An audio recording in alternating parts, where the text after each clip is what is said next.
welcome to the 10 Count Podcast. I'm your host, Jason Tiller, and it's been an absolutely crazy week. It seems like all of the wrestling faithful have been talking nonstop about WrestleMania and gave us Shane McMahon jumping from the top of Hell in a Cell, one of the greatest women's matches of all time for that inaugural run of the second coming of the WWE Women's title. And woo, Zack Ryder won the IC Championship, even if he did get worked over on Raw the next night. Speaking of Raw the next night, can someone please teach me how to promo like Enzo Amore? No?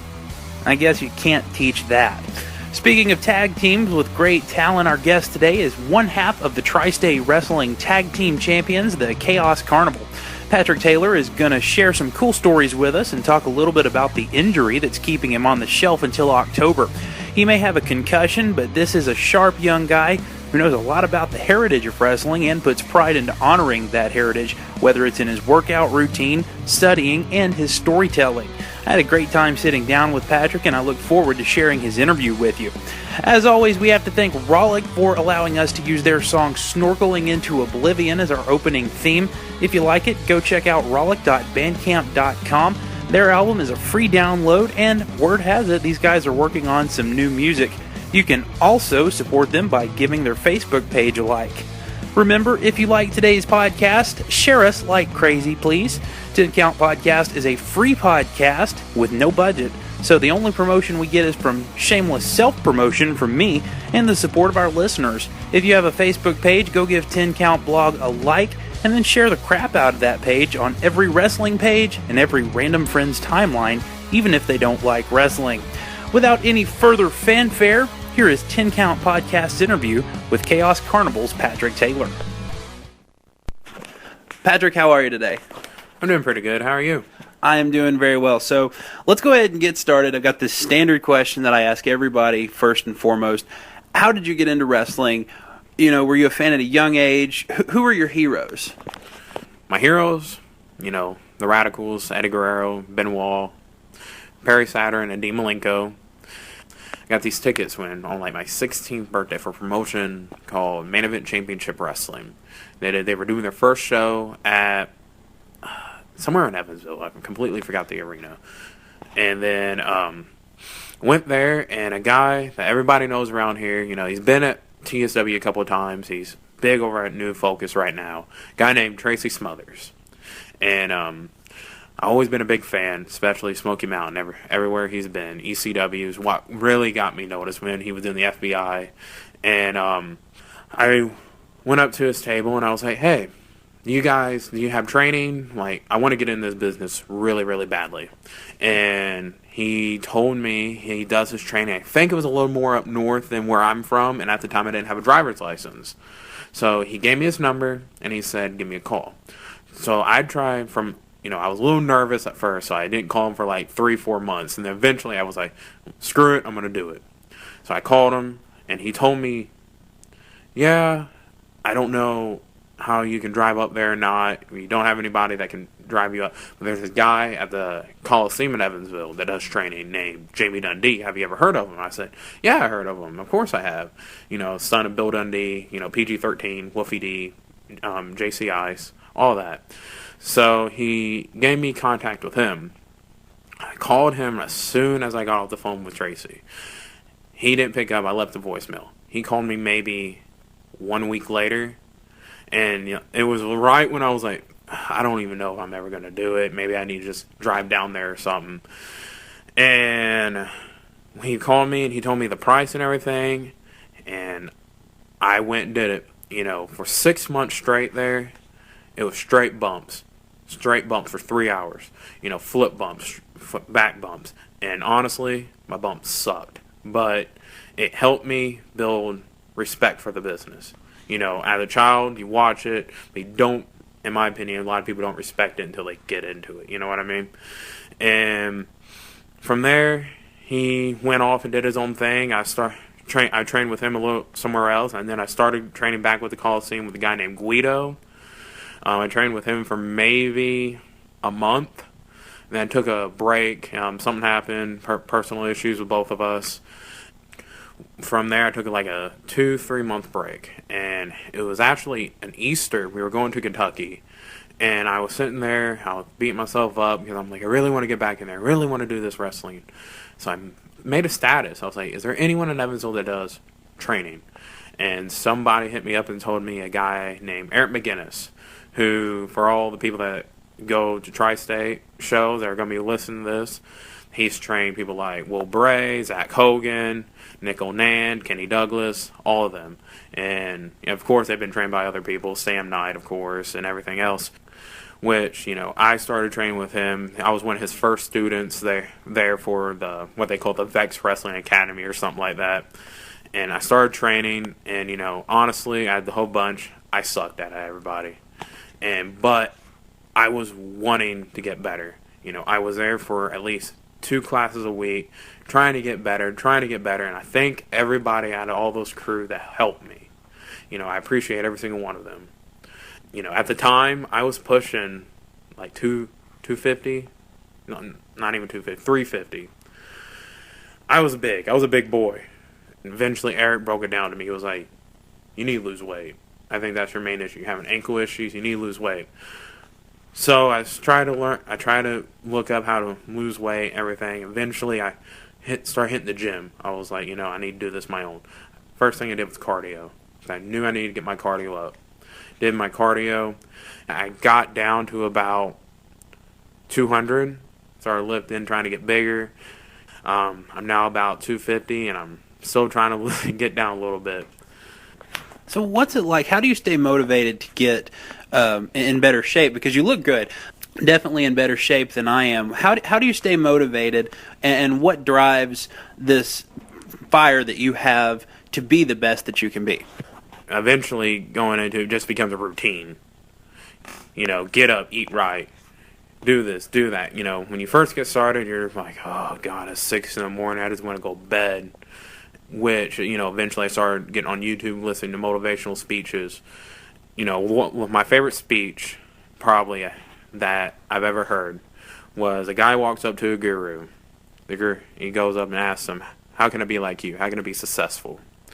The guru tells him, come meet me at this beach at 6 in the morning. Guy comes in with a suit on.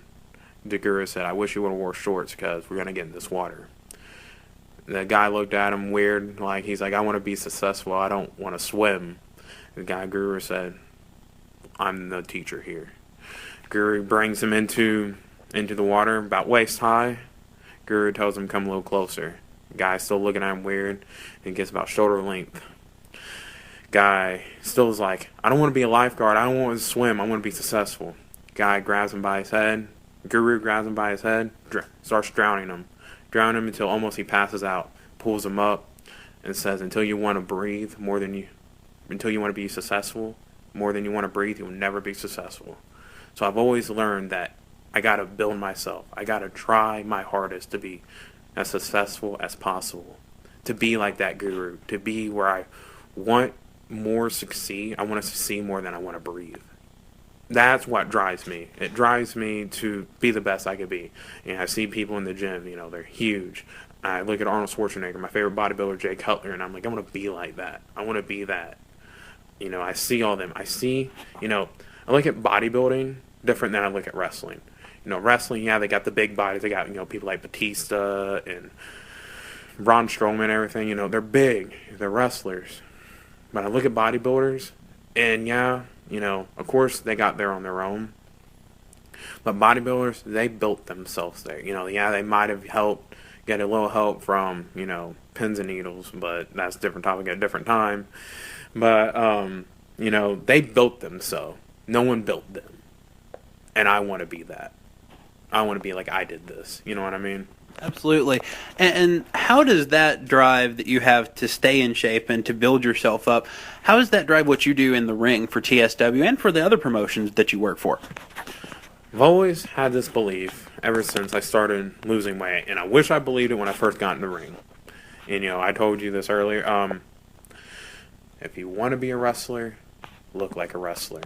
Yeah, there is heavier set people, There's big people there was Vader and King Kong Bundy and, all huge, gigantic people. If you looked at them, they still had a physique to them. Vader, he was still big. He was, King Kong Bundy. Yeah, he didn't really have a look, but he still was big, and he used his size to advantage. And real wrestlers, you look at who's on top.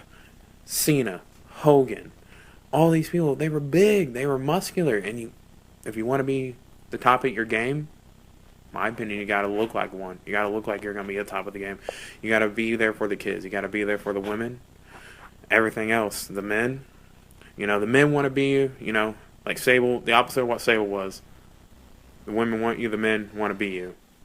And that's how I look at it. It's kind of like the dress for success logic. Very, very much so. Very much so. And, say what you will about someone like Cena. He's been kicking it for 10 years. He's been there longer than about anyone else has. And the man's absolutely a freak at recovering from injuries. And in my opinion, I think a lot of that is, look at him. He's a freak in the gym. What helps you recover? That gym. Guarantee. Every single day he's probably at that gym. At least doing some shoulder shrugs, something to build up that shoulder. And they said 6 months he was going to be gone. I read on the internet he's cleared. And it's about to be Mania. I don't know when you're going to post this, but right now it's the day before WrestleMania. Who to say he won't be there? And you never know. And, of course, this will come out next Saturday. But you never know what's going to happen. And I think it's great that you're into this training and all of the stuff that you do. It seems like that you come into it prepared, and that's not something you can say for everyone. So talk a little bit about your training in ring now. You got to a point where you were training with Dundee, you were training with Guido, and you got to a point where you were ready to be done with it. You felt like it wasn't going anywhere. You felt that it was, you didn't know if it was something you wanted to do. Talk a little bit about that. Well, after getting done with Guido, I sat there and I was just like, is this really worth everything? And I sat there for at least 2-3 months. Like I said, that Easter, when I thought about made that status, it became clear to me this is what I wanted. And, that's when Kirk sent me to Eric. And, with Eric, there were several times where I was like, is this what I want? Is this what I want? I kept on doing the bumps, and I felt awful because my flip bumps looked awful. And eventually, I was like, this is what I want. I spent so much money. I've spent so much time doing this. And you've invested in your body like crazy. And, every single one of those bumps, I don't know if you've ever heard the story. I think it was Test. A doctor told him, one single bump is like being in a minor car accident. 3 hours of straight bumps. That was a lot of minor car accidents. And eventually, I was still doing matches with Vex, and I was into myself. Like, what had made me realize when he told me I need to lose weight, it helped me realize I should lose weight, and it's helped me into the ring so much better. I was eventually able to flip myself up. I was finally able to do this and do that. I was eventually able to have at least what I like to call a 3.5-star match. After all that happened, Eric's class, eventually people started disappearing in it, and I felt like I was ready to leave myself. Message Steven, message Barry. I told him, hey, I'm wanting to wrestle. I don't care. They gave me a date. I showed up, and which was a funny experience. It was first time me ever being a heel. Because I was a babyface at Vex. I was like a kid-friendly babyface. And I enjoyed it. I was a dog. I barked and came out like a ravished dog. But the kids loved it. I even had this little kid, I think he goes to the TSW shows now. I came out with a Rottweiler sign. The kid sometimes comes up to me all the time. He's like, when's Rottweiler going to come back? When's Rottweiler?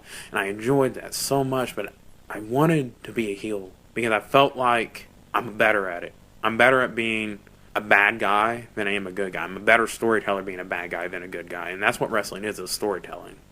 Started doing little matches here and there for TSW and started training a little bit with the Coliseum again.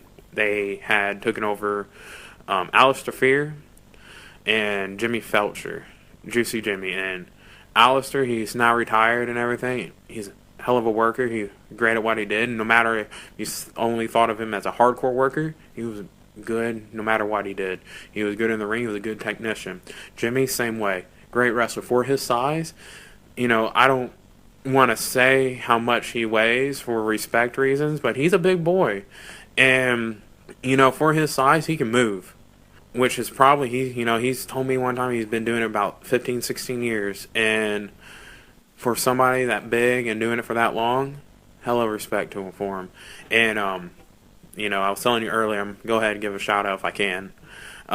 Jimmy and Tony Shark, who was a little bit part of the Coliseum Wrestling as an ownership wise, they're going to start their own show May 1st, Outcast Wrestling Syndicate at the Holiday Inn right next to the airport in Evansville, Indiana. Great wrestling is going to be there. A guy like Chad Rockman, Chase Nally, Hi Isaiah. Great guys to watch, great guys to learn from. So, you talk a little bit about the Rottweiler gimmick. Explain to me how that came about, because that just seems so odd, but it worked so well for you. I got to know how it came about. Funny thing is, Eric told me, because at first, me and Kenny Douglas, for some of you people in DSW he worked there for a little bit. Me and him were a tag team. We were the Evil Saints. We were working as heels, and we lasted maybe a couple months. And, Kenny was first getting in the bits, and he was like, I'm going to be a singles worker. And I understood that. Me and him did our bit, worked a storyline with each other, and had, one match. And he went to do other projects, and which left me wondering what I'm going to do. They gave me all sorts of gimmicks. You're going to laugh at a couple of these. One was, told me the big cat. And I didn't understand it, and I wasn't a big fan of it. Then he told me the Boogie Night, which was... at the time I was heavier, like I said, and Brodus Clay was just coming out. And he was like, you could be a disco Brodus Clay. Come out dancing. I still thought it was a little lame, honestly. Yeah, that seems a little campy, because your personality doesn't seem to fit that too well. And dancing and everything. And eventually I told Eric, I was like, I want to be a heel again. So we had this tournament. Me and Hogan worked our first match against each other. And it was supposed to build up to me turning heel, losing my first match within 5 minutes in the tournament. And I was going to turn heel, and I was going to rival with what, at the time, Will Vavister, but now known as Will Bray, and a guy named J.D. Lehman. And we were going to rival. It was going to be the two cute guys against the big, run-down, beaten-up dog. And that was going to be Rottweiler. Eric suggested Pitbull, and I was like, there's too many Pitbulls. There's tag team Pitbulls, there's Pitbulls here, there's Pitbulls there. There's a Pitbull rapper. I've never heard of a Rottweiler. I was like, let me be Rottweiler. You always think of a beaten up dog being a Rottweiler. You always think of a dog that's been beaten, used for fights as a Rottweiler. I was like, let me do that. Well, we led into the tournament, and we did big title ring announcing where we both came out, and when they said my name, I got a big pop. And Eric looked at me and said, well, we're not turning you heel. And I was like, shit. I was upset because I was like, we had all this planned. Me and Will, because at the time, Will had really long hair. Me and Will were going to do a hair versus hair match at one of the big shows. And, I was trying to grow out my hair, which would be a puff ball. And I was going to lose and shave my hair bald because I'm going bald anyways. Eventually, they told me I was going to be babyface and started jobbing out a lot. And, a little thing, but I always talk about the motivation speech. You got to learn how to fail to really know what succeeding is. Eventually, that's what helped me start losing my weight. Like Eric told me, if you ever want to succeed, start losing weight. Started losing weight. Started losing. And I started winning. That December, I wrestled a guy that a lot of people know. If you ever listened to Art of Wrestling, you ever seen him on WWE, Domino. And I worked him. I didn't go over, of course, but it was a great experience. And, that led into succeeding. And I went on a little bit of an undefeated streak and led into my last match with Vex, where I wrestled Domino again and Alexander. I can't think of what his first name is. And wrestled him, and we had a little spot here and there, and we did. Funny thing is, we led into a concussion angle with me, and that's what it was going to lead into, because the guy that first was trying to get his break, Nickel Nan, came out, hit me with a chair, back of the head with a chair, and led into me having a concussion.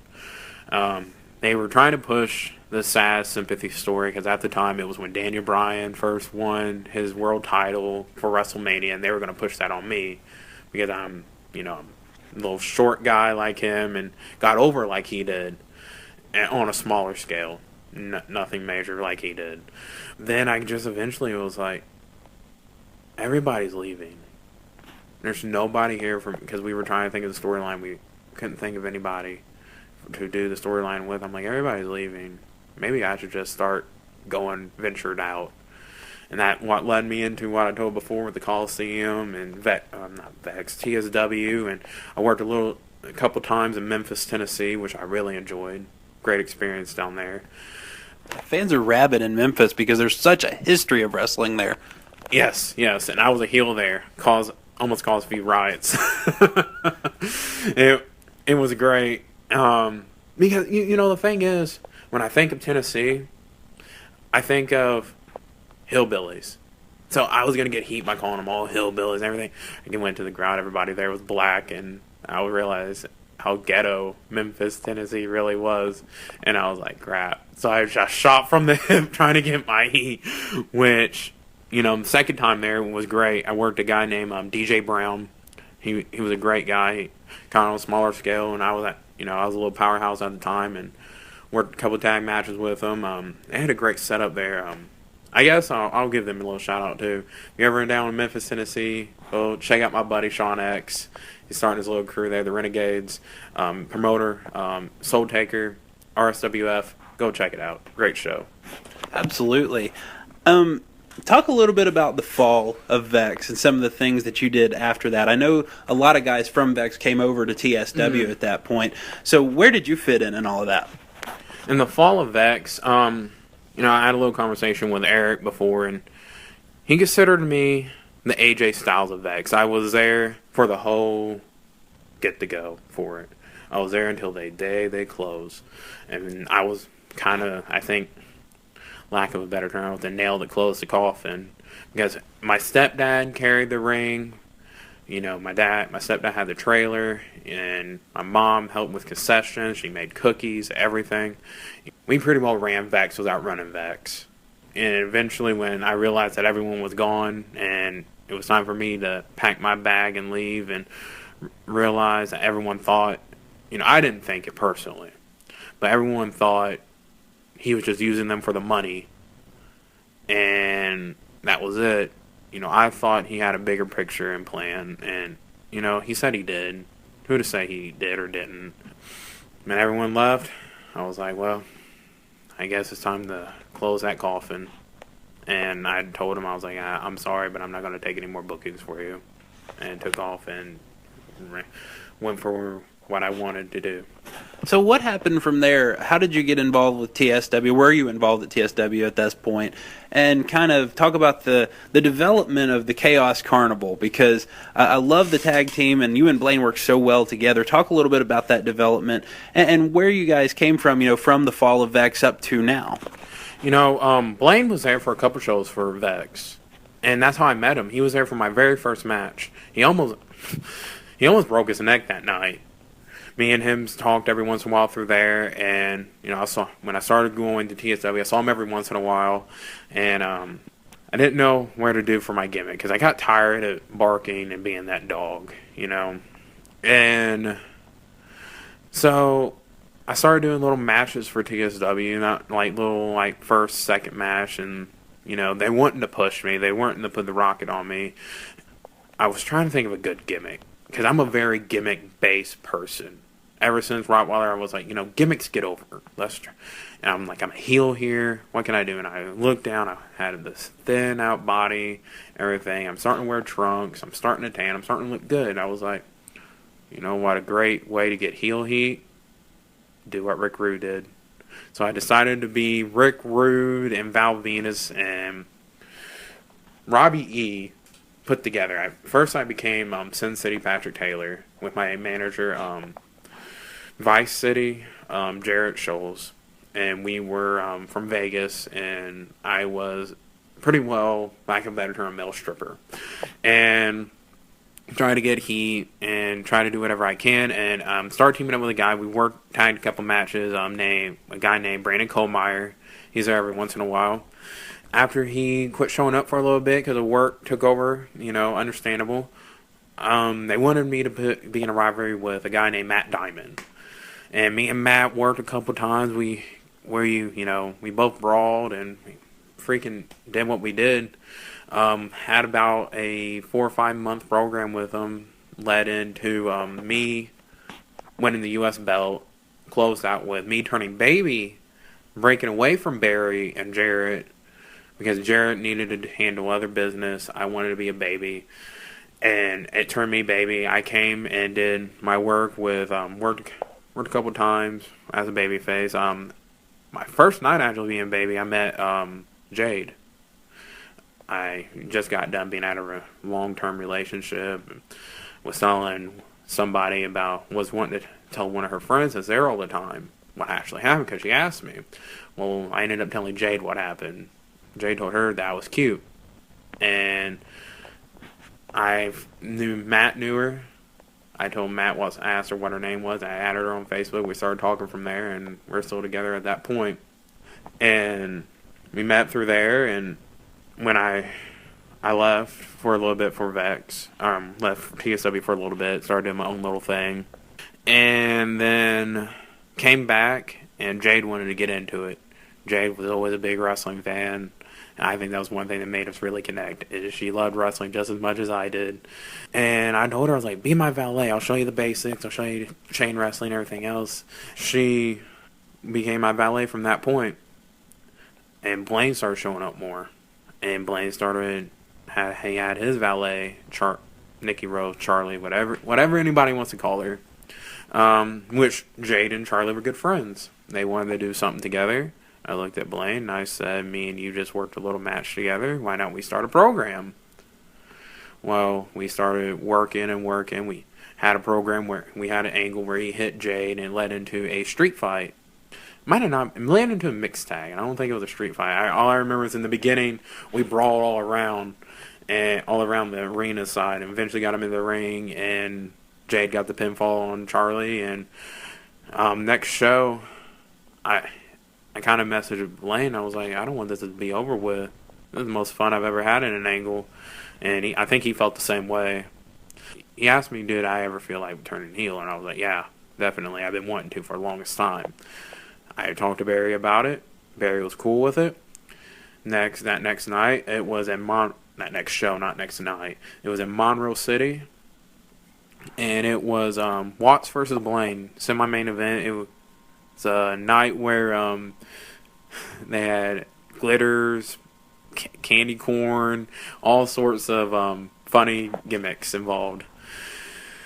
Led into Watts going over, and I came out and grabbed Blaine's elbow pad, and everyone thought I was going to hit Blaine in the head, and did 180 and hit Johnny Watts in the head. And from that point, me and Blaine decided to do the tag team. At first we were thinking we'd be like the Age of the Fall, the people that been held back and are in their minds, and they wanted to finally take over. And for people who don't know who Age of the Fall is, that's kind of Seth Rollins' humble beginnings.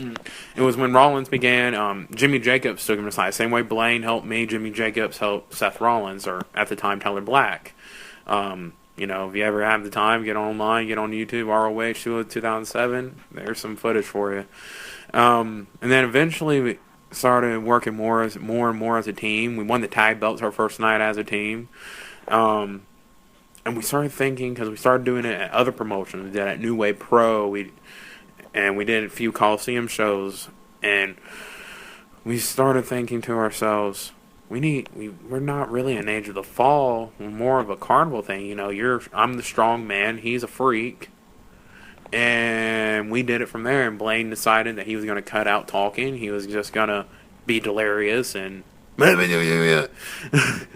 talk like that, and I'd be his mouthpiece, and Jade be the ringleader. And we've had those belts since October, which there's been nights where we're like, we're gonna lose them, and somehow come out with them. And been one hell of a run, I think. I believe that, and you guys are great as a tag team. I love the work you guys do, especially with Johnny Watts and Don the Ref, and a lot of people who are just casual fans, they won't know you and Blaine and Johnny. You guys all have a really good relationship. Oh yes, I consider them both like my best friends, and Dawn's in there too. Little thing about Dawn, a lot of people don't know it. The tag team, the Moondogs, right? Mm-hmm. One, she's a daughter of one of them. A lot of people don't know that, and a lot of people just look at her and say, "Oh, that's just a female ref," but she's been in this business all her life, and I really like having Watts and Blaine as friends for personal reasons and business reasons. Watts has been doing it for a long time, so has Blaine. So anytime I'm ever like, well, this is what happened, I explain the story, they're willing to be like, hey, this is what you should do next time, or you were actually in the right, or this and that. They're very good veterans, you know what I mean? A lot of people don't look at them like that, but, they've been in the, Watts has been in it for 10, 11 years. Blaine's been in it 8, 9, he's been in it just as long as almost Watts has. And I got to ask you this, your all's relationship is so strong. Johnny, he didn't talk about this on the podcast a couple weeks ago, but he did mention it in passing with me, just talking. There was a night down in Evansville where you guys were just having some fun, where you did the Cow Carnival, but then he came out and caused you guys to lose. Talk a little bit about that and that story. Well, funny thing is, it started out with a botch. Blaine's CD didn't work. And I don't know if you've ever been in the Coliseum, but it's very dark in there. So it gave us away, and we came out with no music, which gave us more ministering looks. Because I come out all aggressive, like, it looks like I'm even dragging Jade sometimes when I come out, and Blaine comes out and all doing his gimmick. And we look all menacing, people are booing. Next thing you know, you hear dun dun dun dun dun dun dun dun, and here comes Johnny Watts doing his thing with an air horn and running around, and we wrestled Matt Diamond, and can't think of the other guy's name. Guy was a big dude too. He came out. We did our match. Anytime one of us would be on the apron, he smacked me on the butt. He would blow air horn in Jade's ear, or we eventually started doing silly string, which was fun. Which I bumped a couple times on the floor with a silly string. Then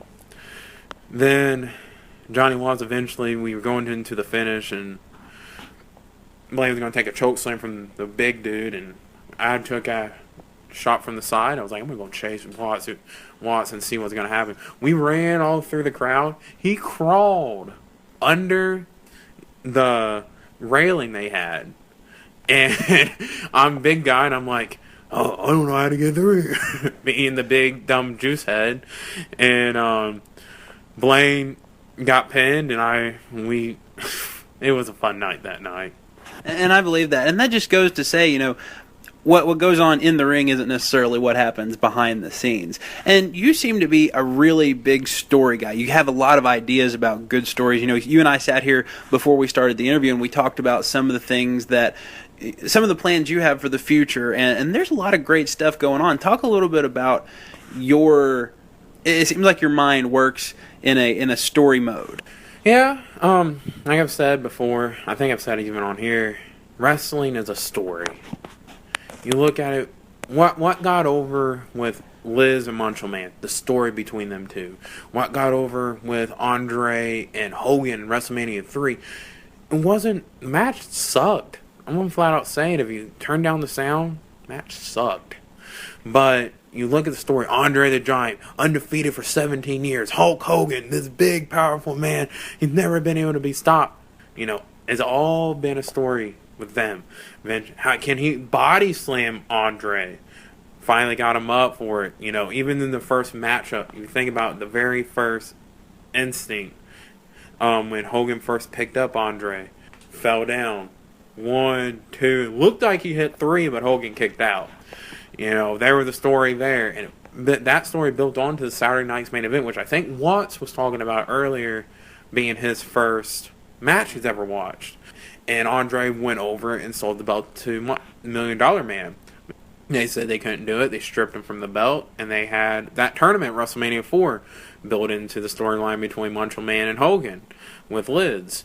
Then they had the Warrior and Hogan, then they had Warrior and Macho. All stories built in together.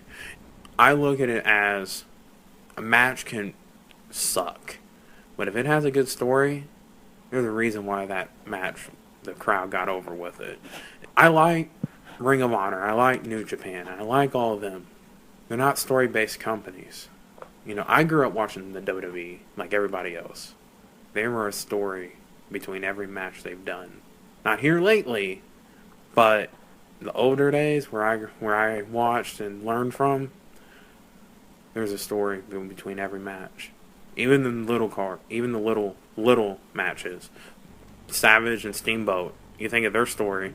There's so many of that. So if I could become that, if I could try to bring that back in some way, somehow, I felt like I've helped out a company. Even if don't matter if I ever become a world champion. Who cares about belts? If there's a way I can have a story, I love it.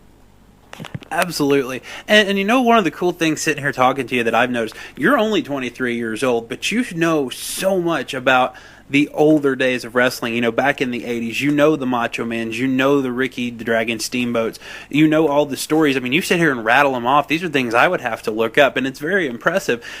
And we talked earlier about, knowing your craft, knowing what you're doing, and having respect for the business so that you can get over and that you can do the business like the best. Talk a little bit about your study and some of the things that you do in your spare time just to get better as a wrestler.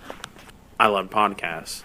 So at the gym, instead of listening to music, I'll listen to a podcast. They'll tell stories back in those days, and if something interests me, I'll go watch it.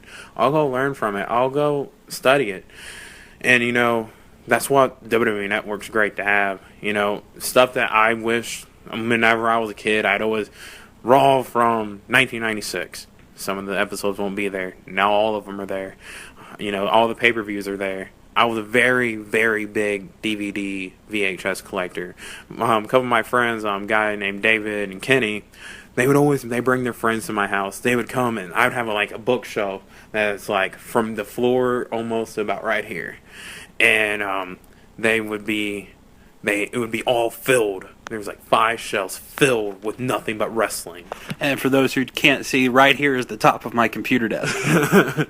And I'm talking about not just one row straight. I'm talking about 3, 4, 5 rows straight of nothing. There was a time that I had from WrestleMania 16 till about WrestleMania 20. All pay-per-views, all the Raws led into them. I had every single one of them because I was that big of a collector.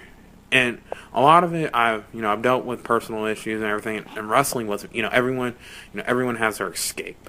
Everyone has either they choose booze, they'll choose drugs, they'll choose all sorts of stuff. I chose wrestling. That was my escape from reality. I don't know if that helped. No, that's a great point because, you do kind of get wrapped up. It's like when Daniel Bryan retired. I've only been a wrestling fan hardcore since about 2014. I think the first pay-per-view I ever watched was Survivor Series 2014 when Sting came back. I mean, so I'm relatively green as a fan, but you get into the stories, you become emotionally involved with these guys, you attach yourself. For me, it was Daniel Bryan, and when he retired, I was a basket case. And when you escape reality, when you get to a point where that's where you go, that's your happy place, you get to a point where you learn to respect stuff like that, and you want to know more, and you learn about the rich history of stuff that we do as human beings. And I think wrestling ultimately is a caricature of life. Yeah, you were talking about being a basket case. When Daniel Bryan retired, there's been several times where, when Warrior died, I didn't grow up in Warrior's time, but I cried when Eddie died. Eddie was my hero. I got a funny story about Eddie dying. Not funny at the time, but funny now when you look back into it. I was 13, 14. I just got done with my stepdad hunting, and I got ear infection. I was getting ready to go to the doctor, and I was watching cartoons, and my mom's like, turn on the news. And I was like, what does she want me to watch? I turned on CNN. Professional wrestler Eddie Guerrero, my world shot dead. I was like, my life sucks. I'm here sick, and my favorite wrestler of all time is dead. And I sat there. I was even in the doctor's office crying, and they were like, it's okay. We're not trying to hurt you. No, I'm not hurt from that. I'm hurt that my Eddie Guerrero died. And they were all wondering what the heck was wrong with me. And people don't understand. You do get emotionally invested in it like that. And, I've heard it before. And, back for the people that are a little older than I am, Owen Hart dying is their generation of our generation of Eddie Guerrero dying. Because the whole world was shocked when Eddie died because he was still on the roster. The whole world was shocked when Owen Hart died. The thing that gets me every time I hear it is his entrance falling from the ceiling. That's heartbreaking even knowing that. And you look at Shawn. If you look at Shawn, he pretty well was making almost the same entrance at WrestleMania 12. Well, and at the time, Sting was coming down out of the rafters in WCW. And I think after Owen died, that was kind of when all the companies said, hey, we need to put a kibosh on this. I think Sting might have done it one more time after that, and they were like, no more. And, it needed to happen because you still get affected from it. Owen, who, like Watt said, there's a lot of workers that disrespect their family, have different girlfriends, have this and that. You read about Owen, he had only one wife. He didn't care about any other females. They were getting ready to have that storyline where Deborah at the time was with actually Owen Hart cheating on Jarrett, and Owen Hart said, no, that's disrespect to my wife. Owen respected his family, and it's sad knowing that a guy like that passed away. Yeah, somebody who could be a great example for a younger generation. Patrik, we're running out of time here, and I wanted to get to your concussion. Now, you're on the shelf right now, and you're going to be out till October. Talk a little bit about how you got the concussion. I believe it was at February's Proving Grounds? I do believe so. I don't remember much of that show. Yeah, it was. This would be my fifth one out of the bunch. And what happened was, in the basic spot, Watts was running through the apron, and he always likes to land on my side more, because I'm bigger and I can catch him. And I caught him, and we went to roll up the floor, which hardwood floor. He rolled up on my head, and my head smashed in between his body weight and the floor. I felt dizzy. I felt wrong at the time. But my adrenaline was so hyped that I didn't think it was that bad. I was able to continue the match a little bit, and eventually, after the match was over, I was in the back, and I had this look on my face, and I told Watts what happened, and Watts looked at me and goes, you don't look right. And I was like, I'm fine. And so we were going to do a run-in spot, which we did, where I hit Rough Rider Roy with the title belt. And going into it, Jade looked at me, and bless her heart, she looked at me and was like, I'm scared. She told me, she was like, I kept on looking at you saying, I'm scared. I don't know what's wrong with you. You're not acting yourself. You need to go to the doctor. And I don't have health insurance. And I almost refused. Everybody that was like, you need to go to a doctor, everyone talked to me, like, you need to go to a doctor. And I did that run in, hit him with the belt. Jade didn't want me to do it. Jade even told me that she wanted Blaine to do it, not me. I guess my mind was still in worker mode because I'm like, it don't make sense if Blaine does it because he's always out there and doing his own little thing. It makes sense if I'm the aggressive one, the thinker, And I guess, you always got to have your work shoes on even if you're hurt. Eventually, Watts was like, I don't care, you're going to the hospital. Watts drove me to the hospital, and they came out with me having a concussion. That next day, I woke up. It was Sunday morning. I looked at Jade, and I was like, well, I don't know why I woke up in your bed, because I should be home, but ready to go to the show? She looked at me and goes, it's Sunday. I'm like, no, it's not. It's Saturday. We're going to go work. We're going to go to a show. She was like, no, it's Sunday. She told me everything that happened. I had a headache. I was like, I'm not a big partier, but in my head, I was like, "Do we go party or something? Like, why do I have this huge headache?" Because the last thing I remember was Friday night. Me and her went on a date and went to the movies. Then, Jade wanted me to go see a concussion specialist. I went to him at first. I took an impact test, and at first they told me, "I don't think you should come back. I think you're done." And then next week, they were like, "Well, it's your call, but I think if you want to, you can." And I decided to push it back till October, because out of the 5 I've had, the 4 I didn't take any time off. I've had one that was supposed to take 6 months off for, and I only took a month off. I've had one where that next week I went to another show and worked. And it's funny because earlier I said I'm like Daniel Bryan. I got pushed like Daniel Bryan. I almost ended my career like he did. Is there a lot of pressure on guys who get concussions, not necessarily from the promotions they wrestle for, but internal pressure to get out there and work after having an injury like that? Yeah. To me, I've always looked at it as, oh, I'm hurt, but I don't look hurt, so I'll be okay. A lot of people look at a concussion and they're like, well, he don't look hurt. He'll be okay. His arm isn't broken. There's no blood. There's none of that, and a lot of people don't think of what's internal, and even the person in themselves don't think about what's internal. You know what I mean? Yeah, concussions are serious business. I mean, that's a brain bruise. Exactly. And obviously you can't see your brain. So people don't think, oh, he isn't hurt. That's the first thing people think. He isn't hurt. He's not hurt at all. And until here recently with Chris Nowinski going through the study, and now there's a movie with Will Smith, that Concussion movie. There's a lot of study now, and I wish back in the days of, the older days, I wish there was something to help these guys. Yeah, absolutely. And I don't mean to cut you off mid-thought, but I mean, you hear about these wrestlers like Mick Foley, and there was another one recently.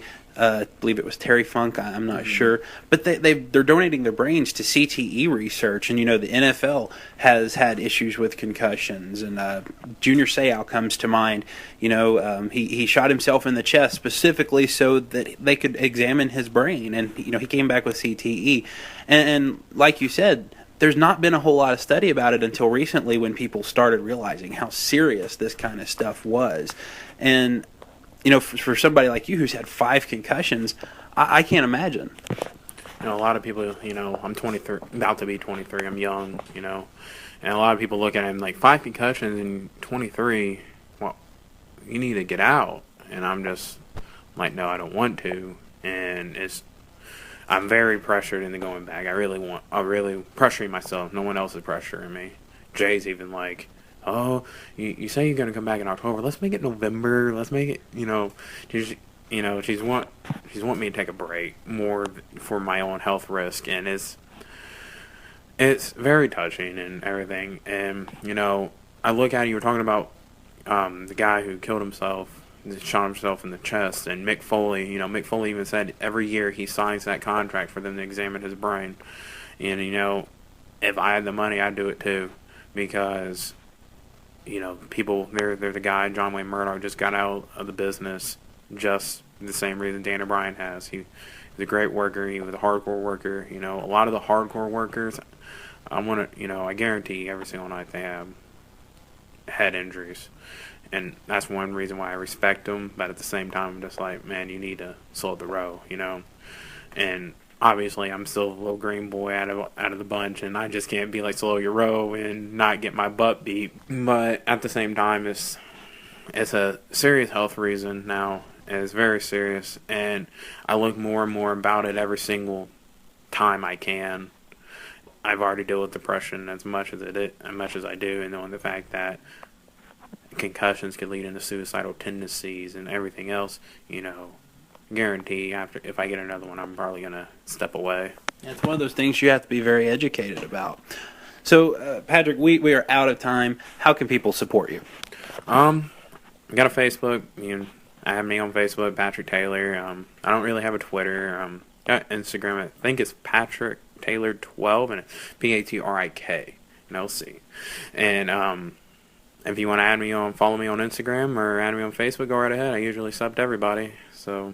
And he is great at sending messages, by the way. He and I have sat and chatted for probably 2 weeks before this interview. So, Patrik, thank you so much for being on. No problem at all. It's my pleasure. Special thanks once again to Patrik Taylor for being on the show today. I genuinely hope you get better soon, buddy. I know you're listening. I also have to say a special thanks to my wife, Amanda. Guys, she's 2 months pregnant and still indulging me by allowing me to do all these interviews in our home while she takes our 2-year-old Avery and keeps him occupied. You are my hero, dearest. Remember, if you like the song you're listening to, check out Rollick by clicking on the links on this article at 10countblog.wordpress.com. A few events coming up. Tonight, April the 9th, New Wave Pro Wrestling will be having an event at the Indiana State University in Terre Haute benefiting Relay for Life. VIP tickets are $10. Bell time is at 7 p.m. They've also got some great events coming up in the next few months featuring some former WWE stars. You don't want to miss it. Next Saturday night, April the 16th, Coliseum Championship Wrestling presents Thunderstruck at the Coliseum at 300 Court Street in Evansville. $10 for a ticket at the door, $5 with veteran or military ID. Bell time is at 7:30 Central Time. Doors open at 6:30. April 23rd, Tri-State Wrestling's Tag Team Warfare event comes to the Vincennes Eagles Lodge in Vincennes, Indiana. Tickets are $5. Doors open at 6. Bell time is at 7. Lots of great matches on this card. Look for my predictions article on 10countblog.wordpress.com as we get closer to time for that event. Remember to like us on facebook.com/10countblog and also share the crap out of that page to everyone you know. Also follow us on Twitter at 10countblog and invite all of your friends to do the same. You can click on the links to those pages on this article at 10countblog.wordpress.com. Remember, we are listener supported and any money spent on this comes out of my pocket. So please don't let that be in vain because we do it for you, the fans and the listeners, and we want to share what we do with anyone and everyone who will listen. Don't forget, we also still have a written format even if we don't update it as much as we should. Check out 10countblog.wordpress.com, and if you don't like what we have to write, or if you don't like that we haven't written anything for a while, hit us up. 10countblog@gmail.com. If we like what you write, you can see your name in the byline on a small wrestling blog. Seriously, write for us. We would love that. Again, thank you to Patrik Taylor. We're looking forward to next week's show. We'll announce our guest later this week on our social media pages. Don't forget to check that out. Thanks for listening to and supporting the 10 Count Podcast.